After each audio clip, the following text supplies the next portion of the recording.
What's going on, guys? Welcome back to another video. I hope you're having a great day. Do you hope that everyone's having a great day? So today's a bit of a different video. It's not really a vlog. I dropped out of school. No, sorry. I am on a leave of absence, technically. So I didn't fully drop out of school. This is definitely a hard decision. As I've said multiple times on my channel, I have been in school for almost 6 years. This is my last year of university. To just kind of put everything on pause and to not graduate this year. It's hard. It's definitely extremely hard, but it's also just so relieving. Now I just feel like, holy shit. What am I gonna do with my life? I have so many opportunities now. I don't have to stress about school. So yeah, it's so crazy. I've been off school for almost a month now. I think 3.5 weeks. So I'm just gonna go in explaining why I'm not in school anymore. And I have my support buddy here. Wait, Timid.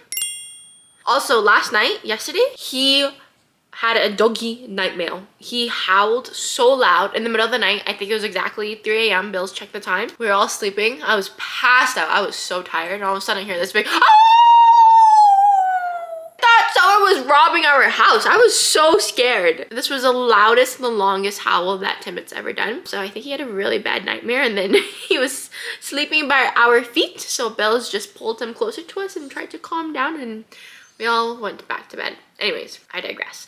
So I think it all started with probably my first year. Even before my first year of university, I never wanted to go to university. I just didn't know what I was going to do with my life. I was 17. I graduated high school.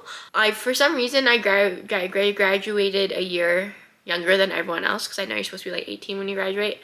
I don't know what happened. Anyways, 17, graduated high school. Didn't know what to do with my life, but everyone else was going to post-secondary, so obviously I felt I would have to do that as well. So I applied to a bunch of different schools, and I actually got accepted to all of them.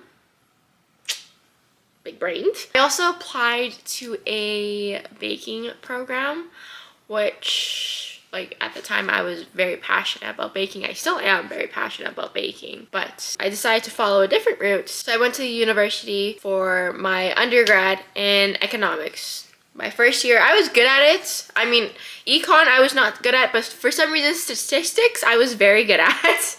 So statistics was fine. I was like, what am I gonna do with my life? So with the economics degree. So I switched into visual studies, which is the art program. So then I started doing art school, which was fun. But then still, I was like, what am I gonna do with the art degree? So I switched again into, there's this concurrent program where you can get a BFA, a Bachelor's in Fine Arts, and a B.Ed, which is a Bachelor's in Education, all within 5 years. So then I switched, started doing my education courses. And then again, I was like, what am I doing with my life? Like, I don't want to be a teacher. I mean, I've always enjoyed being with children, learning with children, playing with children. But after realizing how much work goes into being a teacher, holy smokes. After being in this program, I have a new appreciation for teachers. I've just never realized how much extra work they have to go in and how little support they actually have. And did you know about 40% of teachers in Alberta withdraw within the first 5 years? They completely quit within the first 5 years of teaching because there's just no support. And it's like, well, why would another teacher who has so much experience want to help a new teacher if they're gonna get paid the same? Like, sure, you could do it out of the kindness of your heart, of course. Like, there's many teachers who are so generous and they're so kind and they're so supportive, but that's also just not expected as them and part of their role. So it's completely understandable why experienced teachers would not want to put in that extra work, because it's a lot of extra work and teachers already have to do so much. And it's like, yes, you know, you get like 3 months out of the year off for like summer. You do get holiday break, Christmas break, spring break and stuff. But man, after my practicum being in the classrooms, I was like, this is not what I want with my life. And I'm glad I realized that now. But it also just kind of sucks that I've been in school for almost 6 years and now I don't have a degree in anything. I am on a leave of absence. I didn't completely withdraw. So I do have a few months until next year, summer 2026, when I do have to let the director know my decision of whether I want to come back or not. And so there are just so many things that are unknown right now because I truly do not want to go back to school. I truly don't. I hated it. And I think like it was of course hard. School is hard. It's tough. And it's not that I lack resiliency like and hard work and determination. I know I have all that. And that's why I've pushed through for almost 6 years in school, because I can put in the work, but it's just very different where I put in all this work and I'm questioning what I'm actually doing with it. I think that's where the underlying issue was, because I just put in all this effort and I'm like, this is not what I want. So why am I putting all my sweat and tears into this? Hours of doing extra work, of writing these papers I honestly don't care about, attending these lectures, when it's not what I want. The most recent practicum that I was in, this practicum, my third practicum, is for 6 weeks. And my first week was hard. Every day I was crying. Oh, so bad. I kid you not. Every day I come home crying to bells. Even during school, when I was at school with the teacher, like I sometimes would just zone out and I feel my eyes were watering. I'm like, what am I doing with my life? I do not want to be in this school. I do not want to be with my partner teacher. To be quite honest, she was tough. And tough is good. I'm not saying it's not good. Like, you don't want someone who's going to be so easy on you. And you, of course, want to learn. And you learn best from making mistakes. But, man, she just made teaching seem so miserable. And it was just not inspiring at all. And, like, I get it. She's been teaching for so long. She's retiring soon. So it's probably to a point where like she's just had enough. She wants to retire. And I get it. But just seeing so many teachers, older teachers like that, and they're just not really passionate about what they do anymore, it's hard to stay in an environment like that and be like, well, if no one else is enjoying it, then what makes me want to be here? And I was placed, I remember, and it's so sad because I remember before my practicum, like I was telling you guys, I was so excited to be in a grade 1 classroom. I was nervous, but I was so excited. I love little kids. But that teacher was just constantly yelling. It was just, oh my God, it was so bad, you guys. Like being in that environment, that it was genuinely a very hostile environment, which was so sad to say. And it's like, yes, I understand the teacher is very frustrated. You have a bunch of 5-6-year-olds who just are not listening to you, so then you're frustrated and you want to yell, so then you yell at them, and it's like they only respond to yelling. Because when I would try and manage the classroom, I tried to use a more gentle approach and not yell at them, and like some of them did listen, but then there were like these other kids who were just really, they were a lot, and they only responded well to yelling. So I was like, I don't want to yell at you guys. I don't know why you guys would want to be yelled at. And so I tried talking to them about this and they understood, but then my partner teacher was just constantly yelling at them, and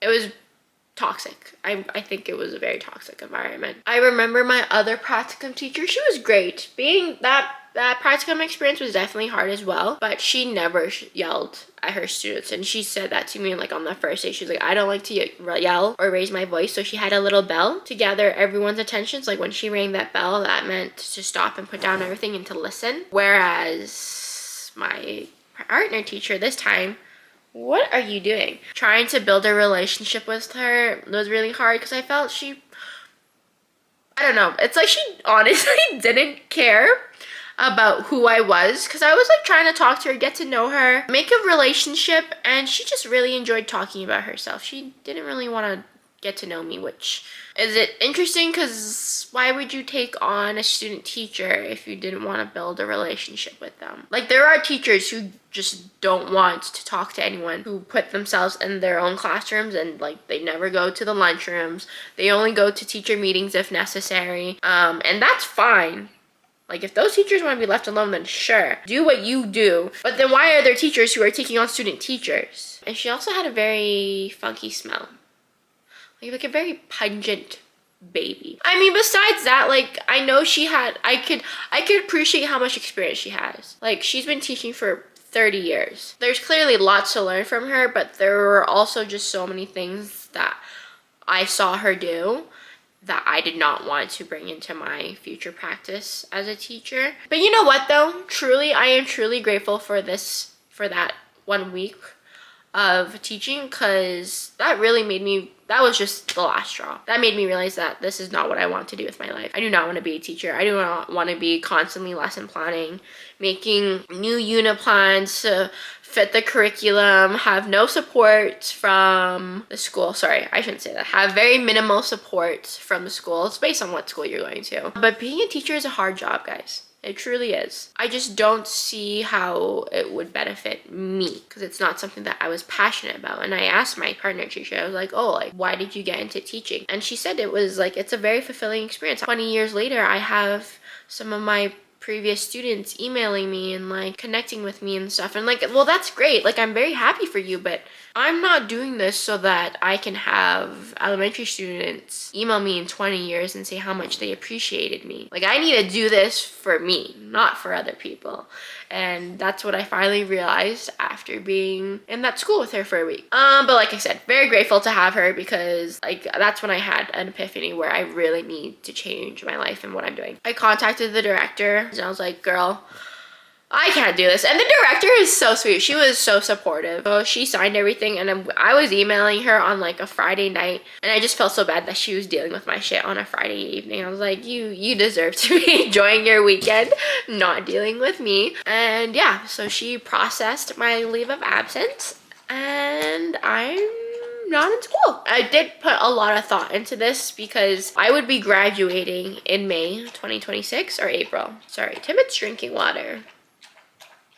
I also just have my little Tim Hortons here to sip tea. Yeah, so I did put a lot of thought into this, seeing as right after this practicum, then it would be Christmas break, and then I'd be in my last semester. I think 4 weeks of classes, and then I'd go straight into practicum again.